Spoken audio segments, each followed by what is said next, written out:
अस्सलामु अलैकुम वरहमतुल्लाहि वबरकातुहू। बदकिस्मती से एक मुसलमान नौजवान ने अपना दीन इस्लाम छोड़कर सनातन यानी हिंदू मजहब को इख्तियार कर लिया, शैतान के फंदे में आकर, और साथ में ये कहता है कि मैं तो हिंदू पैदा हुआ था लेकिन मैंने राह इख्तियार कर ली थी इस्लाम की, अब वापस मैं सीधे रास्ते पर आ गया हूं, नऊजुबिल्लाह। तो आइए गाइज ये वीडियो देखिए और इसके बाद फिर डॉक्टर जाकिर नाइक साहब से इस बारे में कुछ इल्मी बातें सुनेंगे। वीडियो में आपने हमारे साथ आखिर तक रहना है। वीडियो को लाइक भी करें, शेयर भी करें, और अगर सब्सक्राइब नहीं किया हमारे चैनल को तो सब्सक्राइब जरूर कर लें।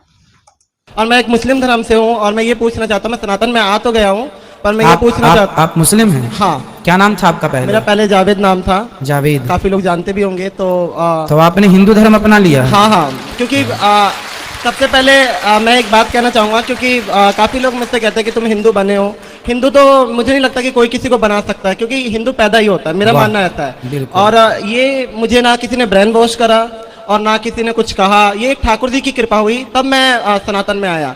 वैसे किसी ने मुझे या मैंने किसी को देख के सीखा या ऐसा कुछ भी नहीं था। तो मैं सभी लोगों से ये कहना चाहूँगा, और मेरे जो फैमिली वाले हैं वो भी आज तो आपके फैमिली वाले आपका विरोध नहीं करते कि तुम अभी मैं अभी इतना डिप्रेशन में हूँ, पूछो मत। मुझे फ़ोन आ रहे हैं, फैमिली वालों के ज़्यादा आ रहे हैं, बाकी अदर तो कोई कुछ भी नहीं कह रहा, पर फैमिली वाले का आज भी मम्मी का फ़ोन आया और वो कहने लगे हमसे कोई मतलब नहीं, हम मर भी गए तो हमारा मुंह मत देखियो, तो हमारी वजह से पूरे रिश्तेदार तेरी वजह से हमें पूरी वो कर रहे हैं, और मतलब हमसे रिश्तेदारी टूट गई है। हमारी एक लड़की है, उसकी शादी करनी है, तेरी वजह से उस लड़की की भी ज़िंदगी ख़राब हुई है। तो महाराज जी मैं ये पूछना चाहता हूँ कि ठाकुर जी से मेरी एक शिकायत है हमेशा कि या तो मुझे पहले इधर का कर देते या उधर का कर देते, ये बीच में ला के मुझे इतना परेशानियों में डालना, और उनको मैं छोड़ नहीं सकता। मैं साथे छोड़ सकता हूँ पर मैं ठाकुर जी को नहीं छोड़ सकता। किन को नहीं छोड़ सकते आप? मैं ठाकुर जी को नहीं छोड़ सकता, भगवान जी को नहीं छोड़ सकते? नहीं छोड़ सकता सर। फिर आप सही रास्ते पर हैं। तो मैं एक चीज़, मेरा एक सवाल और था कि मैं जगन्नाथ मंदिर में जा सकता हूँ क्या? कि जगन्नाथ जी के मंदिर में अब तो आपने धर्म बदल लिया है, आपने धर्म परिवर्तन कर लिया अपना। हाँ जी। वैसे देखो, धर्म परिवर्तन करने की जरूरत ही नहीं पड़ती। हमारे ठाकुर जी जो है ना, हमारे भगवान कभी ये नहीं कहते कि तुम हिंदू हो जाओगे तो ही हम तुम्हें मिलेंगे। हाँ, भगवान तो कहते हैं कि तुम मुसलमान भी हो और यदि तुम उसी रूप में मुझे प्रेम कर लोगे तो मैं उसी रूप में तुम्हें प्राप्त हो जाऊंगा। हमारे भगवान कभी नहीं कहते कि तुम धर्म बदलो। नहीं, रस खान जी को उसी रूप में, उसी लिबास में प्राप्त हुए थे भगवान। जब उनकी कृपा हुई तो मैं सब कुछ खाया करता था, पर जैसे उन्होंने कृपा करना स्टार्ट करा तो अपने आप ही छूटने लग गया। सब चीज़ों को देखकर वो मन वॉमिटिंग से आनी, ये अपने आप होने लग गया। तो ये मुझे नहीं लगता कि मैं छोड़ सकता था या वो करता। आज का टाइम है कि कोई आमलेट भी बनाता है घर के पास में तो उससे भी मुझे बहुत दिक्कत होती है, ऐसा लगता है जैसे वॉमिटिंग हो जाएगी। तो ठाकुर जी की कृपा ही है। तो आपको ये भक्ति का रोग कब से लगा? मैं बहुत छोटा था। मेरी जो परवरिश हुई है वो मेरी नानी के घर पे हुई है। अच्छा। तो नानी के जाने के बाद मामा मामी दिल्ली लेकर आया, उन्होंने मुझे 11 साल की एज में काम पे लगा दिया।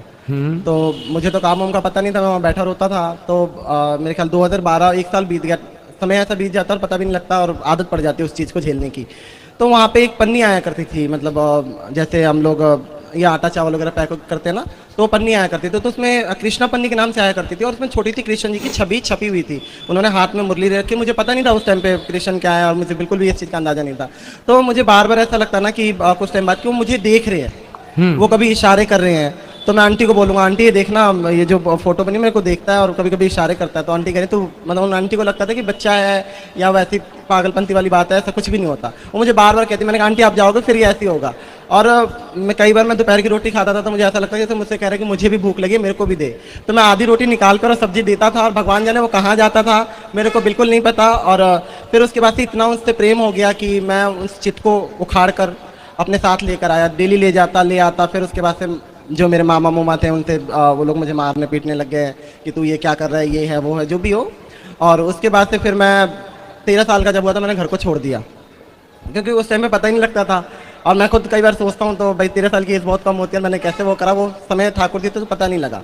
तो मुझे लगता है कि ठाकुर जी की कृपा है और ये वहीं से हुई है। किसी ने ना मुझे सिखाया, ना मैं जिस फैमिली में काम करता था वहाँ भी ऐसे नहीं कह सकते कि वहाँ पे बहुत ज़्यादा भक्ति थी, वहाँ पे नॉर्मल भक्ति थी। तो ऐसा कुछ भी नहीं है। तो ये मुझे कई लोगों की शिकायत है कि मुझे मेरा ब्रेन वॉश किया गया है या वैसा किया, तो ऐसा कुछ भी नहीं। किसी सनातन ने, किसी ने भी मेरा ब्रेन वॉश नहीं करा, मैं अपनी मर्जी से आया हूँ। और मुझे उसमें भी कोई दिक्कत नहीं थी कि मैं दोनों को लेके चला था, पर लोगों ने मुझे इतना परेशान कर दिया तो मैंने वो धोबी का कुत्ता घर का ना घाट का वो वाली सिस्टम हो गया। तो मैंने कहा फिर सनातन में आ जाऊँगा, क्योंकि मैं कान्हा जी को नहीं छोड़ सकता। तो अभी कहाँ रहते हैं आप? अभी मैं दिल्ली में रहता हूँ और ठाकुर जी की थोड़ी दया हुई तो ब्रजवास कर लूँगा बहुत जल्द। और आपका आशीर्वाद रहा तो गुरुजी। बिल्कुल ठीक है। सनातन धर्म में और मुस्लिम धर्म में क्या अंतर लगा आपको? आप तो मुसलमान में जन्म लिए हैं और सनातन को फॉलो कर रहे हैं, ये बताइए दोनों में क्या अंतर? ये लोग लड़ते क्यों हैं धर्म को लेके? मुझे तो ये पता नहीं, क्योंकि मैंने इतनी उन चीज़ों में पढ़ाई नहीं कर रखी। सनातन मुझे ऐसा लगा कि सनातन एक शांत धर्म है, जहाँ मन को शांति मिलती है और किसी के लिए मतलब किसी जानवर को काटना पीटना नहीं होता। तो सनातन इसलिए भी बहुत ही अच्छा है क्योंकि हम किसी का जान लेकर अपना त्यौहार वगैरह नहीं मनाते। जी, जैसे कि होली होगी, दिवाली होगी, तो कभी भी ऐसा नहीं होता कि किसी हमारे यहाँ दीपक जला करके त्योहार दीपक मनाते हैं। जलाकर और मिठाइयों के साथ। तो ये बहुत अच्छा है और अच्छा लगा सनातन बहुत। और अब भी मैं सनातन में ही हूँ, तो मैं अपने आप को सनातन ही मानता हूँ। बिल्कुल, आप पूर्ण सनातनी हैं। इस धरती पे प्रत्येक जीव सनातनी ही है मेरे भाई। रास्ता भटक गए हैं लोग, बस ये समझो, रास्ता भटक गए हैं लोग। उनका सवाल है कि सनातन धर्म और इस्लाम में क्या यकसानियत है, वो जानना चाहते हैं। हिंदू मजहब की सबसे अहम किताब है वेदा।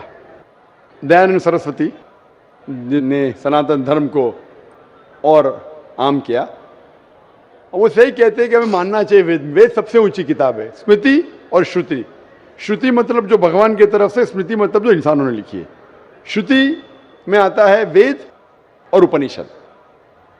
तो सनातन धर्म के मुताबिक और इस्लाम के मुताबिक भी आप देखेंगे दोनों में खुदा के बारे में, ईश्वर के बारे में, अल्लाह के बारे में जो लिखा है वो यकसा है।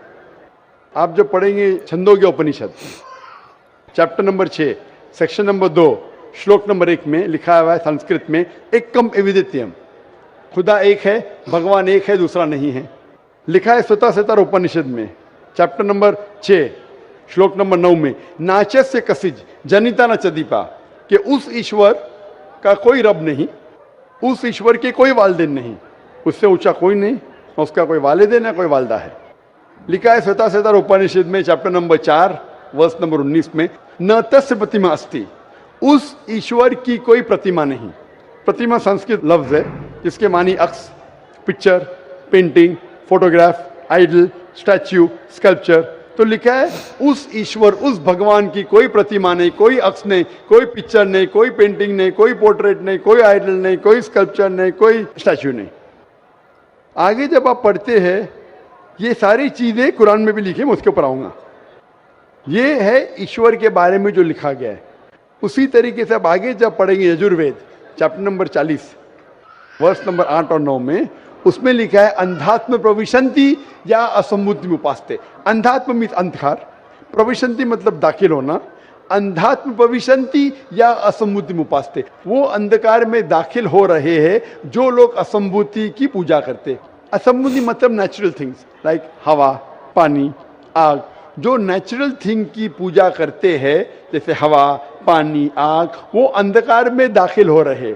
और वो श्लोक का कंटिन्यू होता है, वो लोग और घोर अंधकार में दाखिल हो रहे जो संभूति की पूजा करते। संभूति मतलब इंसान की बनाई हुई चीजें, टेबल, चेयर, आइडल, मूर्ति, इसकी पूजा करेंगे तो और घोर अंधकार में दाखिल होंगे। और लिखा है ऋग्वेद में जिल्द number 1 hymn number 164 verse number 46, एकम सत्य विप्र बहुधा विदांते, सत्य एक है, खुदा एक है, एकम सत्य विप्र बहुधा विदांते। लोग, विद्वान लोग उस ईश्वर को कई अलग नाम से पुकारते हैं, ईश्वर को कई अलग नाम से पुकारते हैं। यही चीज लिखा है कुरान में जो मैंने जिक्र किया हूं, सूरह इसरा में सूरह नंबर 17 आयत नंबर 110, कुलिदुल्लाह विदुर रहमान अयमतदु फलाल उस्मान हसना, चाहे कहो अल्लाह या रहमान, उसे अच्छे नाम से पुकारो क्योंकि अल्लाह के सारे अच्छे नाम हैं। लेकिन ऐसी कई मिसाल दी गई। ऋग्वेद आप पढ़ेंगे, ऋग्वेद जिल्द नंबर 2 चैप्टर नंबर 1 श्लोक नंबर 3 में पढ़ेंगे, उसमें एक एट्रीब्यूट दिया गया है ब्रह्मा। ब्रह्मा कहते हैं बनाने वाले खुदा को, ब्रह्मा कहते हैं बनाने वाले खुदा को। हमें कोई एतराज नहीं अगर कोई कहता है कि ईश्वर बनाने वाला है, उसका तर्जुमा करते अरबी में हो जाता है खालिक, हमें कोई एतराज नहीं। लेकिन अगर कोई कहता है कि ईश्वर वो ब्रह्मा है जिसके 4 सिर है, हर सिर पे मुकुट है, तो हम मुसलमान उस पर एतराज करते हैं, क्योंकि आप भगवान को अक्स दे रहे और आप Yajurveda chapter number 32 shloka number 3 के खिलाफ जा रहे। ना तस्य प्रतिमा अस्ति, उस ईश्वर की कोई प्रतिमा नहीं, आपने प्रतिमा दिया तो गलत किया। इसी तरीके से आगे आप पढ़ेंगे लिखा हुआ है ऋग्वेद में, किताब नंबर 6, हिम नंबर 46, श्लोक नंबर 16 में, या एक मुश्ती ही, भगवान एक ही है, सिर्फ उसकी तारीफ करो। और ब्रह्म सूत्र हिंदुइज्म का है, एक कम ब्राह्म द्योत्या नास्ते नैना नास्ति किंचन, भगवान एक ही है, दूसरा नहीं है, नहीं है, नहीं है, जरा भी नहीं है, सिर्फ एक खुदा है, उसके अलावा कोई नहीं है। अगर कोई मुसलमान से पूछेंगे कि सबसे बेहतरीन क्या डेफिनेशन है खुदा की, अल्लाह की, वो जवाब आपको देगा सूरह इखलास, सूरा नंबर 112 आयत नंबर 1 से 4, जिसमें लिखा है कुल हुवल्लाहु अहद, कहो कि अल्लाह एक है, अल्लाह समद, अल्लाह जो बेनियाज है, लम यलिद वलम यूलद, ना वो किसी को जना है ना किसी से जना है, वलम यकुल लहू कुफुवन अहद, उसके जैसा कोई नहीं है। ये 4 लाइन का डेफिनेशन है कुरान मजीद में, सूरह इखलास सूरा नंबर 112, जिसमें अल्लाह ताला फरमाते कुल हुवल्लाहु अहद, कहो कि अल्लाह एक है, अल्लाह समद, अल्लाह जो बेनियाज है, लम यलिद वलम यूलद, ना वो किसी को जनता है ना किसी से जना है, वलम यकुल लहू कुफुवन अहद, उसके जैसा कोई नहीं। अगर कोई भी चीज को आप कहते हैं खुदा है, भगवान है, ईश्वर है, अगर ये 4 लाइन के डेफिनेशन में उतरता है, हम मुसलमान को कोई एतराज नहीं मानने के लिए कि वो ईश्वर है, कि वो खुदा है। तो ये सनातन धर्म के खुदा एक है, उसका कोई अक्स नहीं, हूबहू मिलता है कुरान मजीद से। लेकिन मैं एक स्टेप आगे जाता हूं, यहां तक के तो सही है, दयानंद सरस्वती ने कहा ईश्वर के बारे में, मैंने मान लिया, मैंने थोड़ी और रिसर्च किया। मैंने कहता हूं मैं दयानंद सरस्वती और विद्वान हूं, और रिसर्च किया हूं। रिसर्च में लिखा है वेद में, पुराना में, कि एक आखिरी अवतार आने वाले हैं। इसका जिक्र दयानंद सरस्वती ने नहीं किया, क्यों नहीं किया मैं जानता नहीं, लेकिन लिखा है भविष्य पुराना, मतलब जो भविष्य के बारे में आपको कह रही है। अगर आप पढ़ेंगे वेद और भविष्य पुराना और बाकी पुराना, कई जगह आखिरी पैगंबर मोहम्मद सल्लल्लाहु अलैहि वसल्लम का जिक्र है। मैं पूरा तफसीर से हवाले दूंगा तो आसान होगा। आप पढ़ेंगे भविष्य पुराना, पर्व 3, खंड 3, अध्याय 3, श्लोका 5 से 8 तक, इसमें मोहम्मद सल्लल्लाहु अलैहि वसल्लम का जिक्र है। आगे पढ़ेंगे भविष्य पुराना, पर्व 3, खंड 3, अध्याय 3, श्लोका 10 से 27 में मोहम्मद सल्लल्लाहु अलैहि वसल्लम का जिक्र है। अगर आप पढ़ेंगे अथर्ववेद किताब नंबर 20, खंड नंबर 127, श्लोका नंबर 1 से 14 में मोहम्मद सल्लल्लाहु अलैहि वसल्लम का जिक्र है। इसे कहते कुंटब सुक्तास। अगर आप पढ़ेंगे ऋग्वेद किताब number 1, chapter number 53, shloka number 9 में मोहम्मद सल्लल्लाहु अलैहि वसल्लम का जिक्र है। कई जगह पे उनका नाम से जिक्र है।